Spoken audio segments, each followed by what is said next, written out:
Welcome to iDream media. So ఈరోజు మనం మాదాపూర్లో ఉన్న ప్రముఖ యోగా గురు అరుణాదేవి గారి యోగాశ్రమంలో ఉన్నాము. ఇక్కడ అనేక రకాల మెడిసినల్ ప్లాంట్స్ ఉన్నాయి. మరి ఏ మెడిసినల్ ప్లాంట్స్ మనకి ఎటువంటి అనారోగ్య సమస్యలను తగ్గిస్తాయి, ఎలా వాడుకోవాల్సి ఉంటుంది, వివరాలు తెలుసుకుందాం. మ్యామ్ నమస్తే అండి. నమస్తే. నాకు ఈ ప్లేస్ అంటే చాలా చాలా ఇష్టం. సో ఇక్కడికి వస్తే ఏంటంటే ప్రత్యేకంగా ఈ మొక్క దగ్గర కూర్చుంటే ఈ ఆరోగ్య లాభాలు కలుగుతాయని లేదు. జనరల్గా వాక్ చేస్తూ ఉంటే ఈ గాలి ద్వారానే మనకు ఆరోగ్య లాభాలు చేకూరుతాయి, అనారోగ్యాలు తగ్గిపోతాయి అంటారు. సో అందుకు నాకు ఇక్కడ రావడం చాలా ఇష్టము. ఎప్పుడు రష్గా ఉంటుంది ఇది. అయితే మ్యామ్ జనరల్గా మనము ఇక్కడ ఉన్న వీటిలో చూస్తే కనుక ఈ పారిజాతం మొక్క చాలా ఆహ్లాదంగా అనిపిస్తుంది. చూస్తారు కదా ఫ్లవర్స్. ఇప్పుడు సీజన్ ఇంకా మార్నింగ్ అందరూ వచ్చి తీసుకెళ్ళిపోయారు. సాయంకాలం అయ్యేసరికి ఎంత మంచి వాసన వస్తుందో. చాలా మంది నిద్ర పట్టట్లేదు అని అంటారు. అవును, ఈ నిద్ర పట్టట్లేదు అన్న వాళ్ళు ఈ వాసన చూస్తే మంచి నిద్ర పడుతుంది. సాయంకాలం ఏడుస్తాయి 6 గంటలకి, కొంచెం చీకటి పడుతుండగా నిలుస్తాయి. మార్నింగ్ మొత్తం రాలిపోయి ఉంటాయి, మొత్తం చెట్టుని ఏమి ఉండవు మీకు పొద్దున్న అయ్యేసరికి. ఈ పువ్వు కూడా మెడిసినల్ గా ఉపయోగపడుతుంది మీకు. ఎలా అంటే ఎవరికైతే నిద్ర రావట్లేదు వాళ్ళకి ఈ ఫ్లవర్స్ ఆ వాసన చూస్తే మంచిగా అలా పెట్టుకుని స్మెల్ చూడడం మొదలు పెట్టాలి. ఒక 4-5 సార్లు అలా చూసిన తర్వాత కొంచెం బ్రీతింగ్ చేస్తే నిద్ర కూడా చాలా బాగా పడుతుంది. అలాగే ముఖ్యంగా ఆకులు, పారిజాతం చెట్టు ఆకులు ఉన్నాయి కదా, ఈ ఆకులు వర్షాకాలం చక్కగా బాగుంటుంది. కొంచెం రఫ్ గా ఉంటుంది ఆకు, ఇట్లా గరుగ్గా ఉంటుంది. ఇట్లా పెడితే మరీ ముదిరిపోయింది కాకుండా మరీ లేతది కాకుండా ఇలాంటి ఆకు గనక తీసుకుని, ఇవి బాగా నొప్పులు ఉన్న వాళ్ళకి, ఇప్పుడు చూడండి చాలా మందికి వైరల్ ఫీవర్స్ వస్తున్నాయి. చికున్ గున్యా అని, డెంగ్యూ అని, ఏదైనా సరే జాయింట్స్ మీద చూపిస్తుంది వైరస్. సో అన్ని జాయింట్లు పెయిన్స్ రావడం, ఫీవర్ తగ్గిపోతుంది, ఇన్ఫెక్షన్ తగ్గిపోతుంది, కానీ చాలా మందికి ఈ నొప్పులు తగ్గట్లేదు. సో ఆ నొప్పులకి పారిజాతం చాలా బాగా ఉపయోగపడుతుంది. ఏం లేదు, పారిజాతం చెట్లు ఇట్లాంటి మరీ లేతవి కాదు, మరీ ముదురు ఆకు కాకుండా ఇట్లాంటి ఆకు ఒకటి, 2 ఆకులు, ఈ సైజ్ అయితే 2 ఆకులు చాలు. చిన్న సైజు బాగా చిన్నగా ఉన్నాయి ఈ సైజ్ అయితే 3 ఆకులు. ఇది కడిగేసుకుని జస్ట్ ఇలా ముక్కలు కింద చేసి, ఈ ముక్కలు 1 కప్పు నీళ్ళల్లో వేసేసి ఒక 2-3 నిమిషాలు మరగాలి. 3 నిమిషాలు మరిగిన తర్వాత ఆ మూత పెట్టేసి 1 నిమిషం అలా వదిలేసి వడపోసుకొని ప్రొద్దున్నే పరగడుపున ఖాళీ కడుపుతో కనుక పొద్దున్నే, అది ఏం కలపకూడదు, అందులో హనీ, వేరే నిమ్మకాయ అలాంటివి కలపకూడదు. ఓన్లీ వాటర్, టీ లాగా, జస్ట్ మనం హెర్బల్ టీ మాట. ఇది టీ లాగా కనుక తీసుకుంటే పెయిన్స్ చాలా బాగా తగ్గుతాయి. అలాగే చాలా మందికి మోకాళ్ళ నొప్పులు ఉంటాయి. మోకాళ్ళ నొప్పులు ఉన్న వాళ్ళకి కూడా ఇది చాలా బాగా పనిచేస్తుంది. అలాగే నడుము నొప్పి ఉన్న వాళ్ళకి, నెక్ పెయిన్, బాడీలో ఏ పెయిన్ ఉన్నా సరే ఈ టీ బాగా పనిచేస్తుంది. ఇది ఎక్కువ ఉందనుకోండి 2 సార్లు తాగండి. అంటే ప్రొద్దున తాగొచ్చు, సాయంకాలం తాగొచ్చు. ఎక్కువ ఉన్నప్పుడు, మామూలుగా అయితే 1 సారి తాగండి. ఈ ఫీవర్స్ వచ్చినప్పుడు పర్టికులర్గా మనకి జాయింట్ పెయిన్స్తో స్టార్ట్ అవుతుంది ఫీవర్. వైరల్ ఫీవరు ఒక్కొక్కరికి ఒక్కొక్కలాగా ఉంటుంది. ఒక్కొక్కరు హెడ్ ఏక్తో, ఒక్కొక్కరికేమో ఈ చిన్న చిన్న జాయింట్స్ కూడా చాలా నొప్పిగా ఉంటుంది. ఈ ఫీవర్ కన్నా కూడా ఈ నొప్పులు భరించలేము. సో అలాంటప్పుడు ఇది టీ కొంచెం మార్నింగ్ ఒకసారి లైట్గా, టీ ఏమి ఉండదు, ఇదేం గ్రైండ్ చేయొద్దు. గ్రైండ్ చేసి మనం రసం వేసి మరగబెడితే అది కషాయం అయిపోతుంది. ఇది టీ అనే అంటాం, ఎందుకంటే 3 to 4 minutes మాత్రమే ఇట్లా ఇలా వేసి మరగబెడతాం కాబట్టి దాన్ని హెర్బల్ టీ అనే అంటాం, పారిజాతం టీ. సో ఇది 2-3 సార్లు మీరు తాగుతూ ఉంటే ఆ పెయిన్స్ బాగా తగ్గుతాయి, ఆ స్వెల్లింగ్స్ అవన్నీ కూడా బాగా తగ్గుతాయి. తర్వాత ఇంకా ఈ పారిజాతం నొప్పులకి బాగా ఉపయోగపడుతుంది.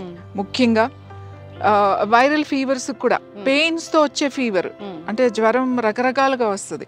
పెయిన్స్ తో ఏదైతే నొప్పులతో స్టార్ట్ అయ్యి జ్వరం వస్తుంది చూడండి, దానికి ఈ ఆకుల టీ చాలా బాగా పనిచేస్తుంది. డివైన్ ప్లాంట్ అని చెప్తారు కాబట్టి, డివైన్ ప్లాంట్ మనకి పారిజాతం అంటే ఇది అది ఇంద్రలోకం నుంచి, భూమి నుంచి దిగి వచ్చిన పారిజాతం అని చెప్తాం. ఎవరు కొయ్యరు, పువ్వులు కింద పడినయే ఏరుకుని దేవుడికి, భగవంతుడికి పెడతారు.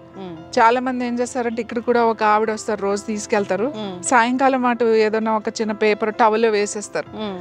పొద్దున్న వస్తారు ఆవిడ, దాని మీద పువ్వులన్నీ రాలిపోయి ఉంటాయి కదా, అంటే కింద పడిని ఆవిడకి ఇది మాట. అందుకని ఆ క్లాత్ లో తీసుకుని ఆవిడ పూజకి పెడతారు ఈ పువ్వులు. ఒక్కొక్కళ్ళు ఒక్కొక్కలాగా. పువ్వులు కూడా చాలా చాలా మంచిది. ఈ ఫ్లవర్స్ కూడా టీ తాగొచ్చు. ఈ ఫ్లవర్స్ ఏవైతే ఉన్నాయో జస్ట్ ఒక 5 చిన్నవి, ఒక 4-5 ఇవి చూడడానికి చాలా అందంగా ఉంటాయి కానీ మన చేతిలోనే వాడిపోతాయి. చూడండి మీ చేతిలోనే దాని ఇది పోయింది, ఎందుకంటే మన హీట్ కి చాలా డెలికేట్ ఈ ఫ్లవర్, చాలా డెలికేట్. చూడండి అప్పుడే ఎట్లా అయిపోయింది.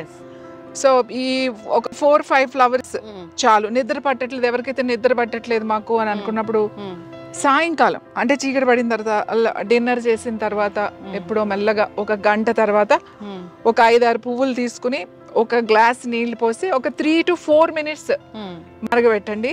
తర్వాత స్టవ్ ఆఫ్ చేసేసి దాని మీద ఒక ప్లేట్ పెట్టేసేయండి. పెట్టేసి 1 నిమిషం అలా వదలండి.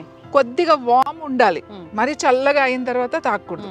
కొంచెం వేడిగా ఉండగానే, కొద్దిగా వేడిగా ఉండగానే తాగాలి. నేను ఇక్కడ ఏంటంటే స్ట్రెస్ తగ్గుద్ది, రిలాక్స్ అవుతారు, చాలా రిలాక్స్ అవుతారు దీంతో.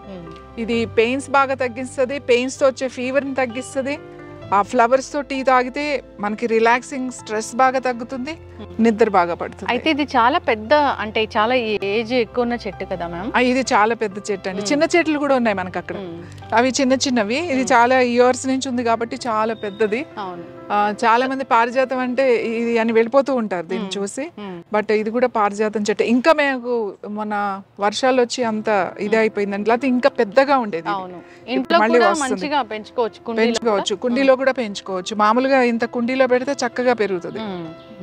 ఈ లీవ్స్ తోని మనం ఒక కషాయం లాగా తయారు చేసి తీసుకుంటే కనుక అన్ని రకాల మందికి ఎప్పుడు ఏదో ఒక నొప్పి అంటూ కంప్లైంట్ చేస్తూ ఉంటారు. వాళ్ళు ఒక కుండీలో చక్కగా ఈ మొక్కలు పెట్టేసుకుని కుండీలో పెంచుకోవచ్చు కదా. ఇప్పుడు బ్యాగ్స్ లో కూడా, గన్నీ బ్యాగ్స్ ఇవి ఉంటాయి కదా, గోనె సంచుల్లో కూడా, కవర్స్ లో కూడా పెంచుతున్నారు. అలా ఈ మొక్క పెంచుకుంటే వాళ్ళు ఏంటంటే రెగ్యులర్ గా తీసుకుంటా ఉంటే చాలా బాగా పనిచేస్తుంది. ఖచ్చితంగా మ్యామ్, చాలా చక్కగా చెప్పారు. నిజంగా పారిజాత మొక్క అంటే అది ఒక దేవుడు ప్లాంట్ అని చెప్తారు. నిజంగానే దివి నుంచి భూమికి దిగి వచ్చింది ఆ ప్లాంట్. ఇన్ని రకాల ఆరోగ్య లాభాలు ఉన్నాయి కాబట్టి ప్రతి దేవాలయంలో కూడా ఇది ఉంటుంది. సో మన పెద్దలు ఏదైనా చెప్పారు ఈ మొక్కను పూజించాలి అంటే దాని వెనక సైంటిఫిక్ రీజన్ ఖచ్చితంగా ఉంటుంది. మీరు దాని గురించి చాలా చక్కగా చెప్పారు. అందరూ కూడా ఇలాంటి ప్లాంట్స్ని పెంచుకోవాలని కోరుకున్నాము. సో ఈ ఫ్లవర్స్ అయితే ఇది సీజన్ కాబట్టి ఈ సీజన్ లోనే వస్తాయి. అంటే వర్షాకాలం చాలా బాగా వస్తాయి, సమ్మర్ లో కూడా వస్తాయి. వర్షాకాలం 12 రోజులు బాగా వస్తాయి, సమ్మర్ కూడా వస్తాయి, అన్ని సీజన్ లోనూ ఉంటాయి. ఎక్కువ ఇప్పుడు ఎక్కువ ఉంటాయి. ఇంపార్టెంట్ అయిన విషయం ఏంటంటే ఇది ఆడవాళ్ళకి చాలా బాగా పనిచేస్తుంది. అంటే ఆ లేడీస్ కి చాలా మందికి స్ట్రెస్ తో థైరాయిడ్ వస్తుంది. అంటే ఆడవాళ్ళకి ఎట్లా అంటే లోపల వాళ్ళకి ఏదన్నా కూడా లోపల పెట్టుకుని పైకి మనం మాట్లాడుతుంటే ఎక్స్ప్రెస్ చేయరు. ఎవరైతే అంటే అందరూ అలా ఉండరు, కొంతమంది చేస్తారు, కొంతమంది ఎక్స్ప్రెస్ చేయలేరు అనమాట. అన్ని విషయాలు లోపలే పెట్టుకుని లోపలే బాధపడుతూ అది వాళ్ళ హెల్త్ మీదకి వస్తుంది. అలాంటి వాళ్ళకి పారిజాతం టీ చాలా మంచిది. అలాగే పారిజాతం చెట్టు కింద కూర్చుని ఊరికి అలా కళ్ళు మూసుకొని కూర్చుని కాసేపు ఒక 5 నిమిషాల నుంచి 10 నిమిషాలు, చాలా ఎక్కువసేపు అక్కర్లేదు, అలా కూర్చుని ప్రశాంతంగా అలా కూర్చుంటే చాలా రిలాక్స్ అవుతుంది, స్ట్రెస్ బాగా తగ్గుతుంది. మీ థైరాయిడ్ గ్లాండ్ మీద ఎక్కువ ప్రెషర్ పడకుండా రిలాక్స్ అవ్వచ్చు. ఇది ఇంట్లో ఉంటే చాలా మంచిది. ఎక్కడైనా మనకి ఇలా ఉన్నప్పుడు సాధారణంగా మనకి ఇదివరకు అయితే ఈ చెట్లు గుళ్ళో ఉండేవి ఎక్కువ, అలాగే ఇంట్లో పెంచుకునేవాళ్ళు ఇవన్నీ. సో కూర్చుంటే కూడా దీని మీద గాలి కూడా మనకి ఆ చెట్టు మీద కింద కూర్చుంటే కూడా మనకి ఆ రిజల్ట్ వస్తుంది. ఖచ్చితంగా మ్యామ్, చాలా చక్కగా చెప్పారు. సో మెడిసినల్ ప్రాపర్టీస్ అవి మనకి ఎలా ఉపయోగపడతాయి, ఏ అనారోగ్య సమస్యలను తగ్గిస్తాయని చక్కటి ఇన్ఫర్మేషన్ మ్యామ్. ధన్యవాదాలు.